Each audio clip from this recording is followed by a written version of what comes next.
à Québec rejoindre Émilie Duquette. Et Émilie, il faisait beau aujourd'hui, mais c'était froid au ski de fond quand tu couvrais les épreuves.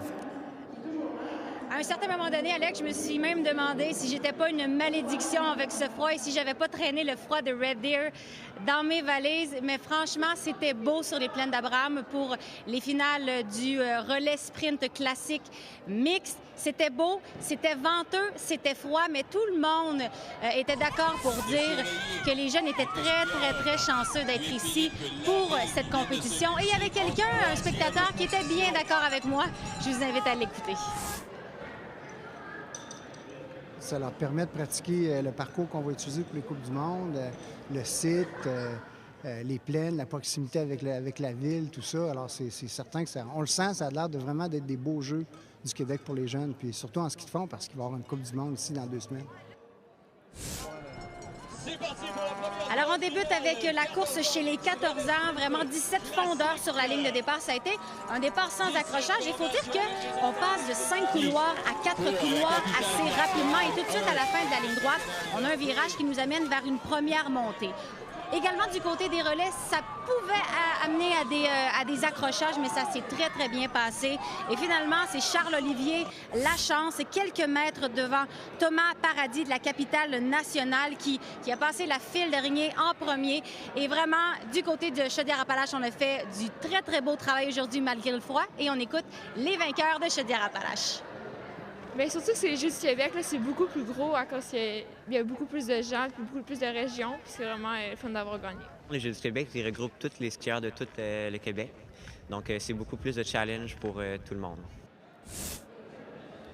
Chez les 13 ans, Isabelle Hague et Skyler Sam de l'Outaouais sont deuxièmes lors du premier relais.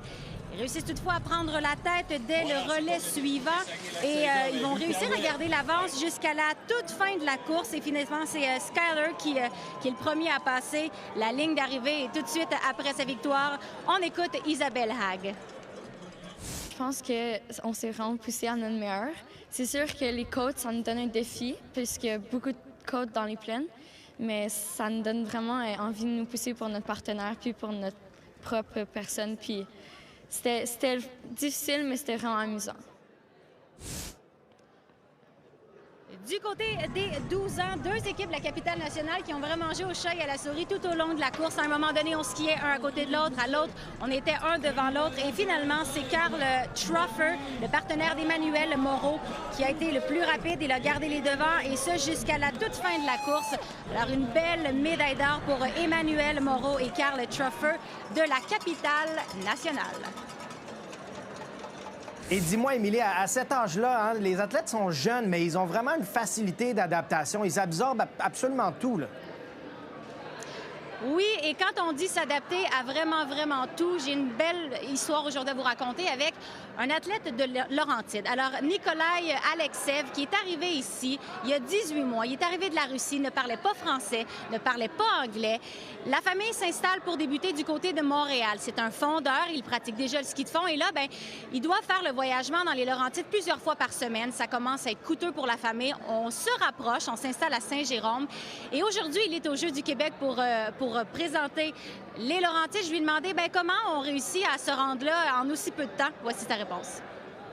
Et j'avais des bons coachs ici, puis des bons amis qui m'aidaient, qui ne m'abandonnaient pas en situation qui était malaisante, de connaître pas le pays puis le français. Aussi, j'avais beaucoup d'entraînements puis des coachs en Russie qui j'entraînais avec eux beaucoup de mois puis des années. Puis ils me donnaient des bases de ski de fond. Puis ici, c'était plus facile. C'est vraiment genre la chance d'avoir ça, des courses en Québec, tout ça, parce qu'en Russie, il n'y a pas beaucoup de chances que tu participes à la compétition plus grande que ton région, parce qu'il y a beaucoup de participants très forts, mais quand même, c'est cool. Ah, le Québec l'a bien adopté. Alors, Émilie, demain, on te retrouve à quel sport? Alex, c'est juste pour toi, le plongeon. Ah, là, tu fais ma journée, vraiment. Parfait, on se voit demain. Bye.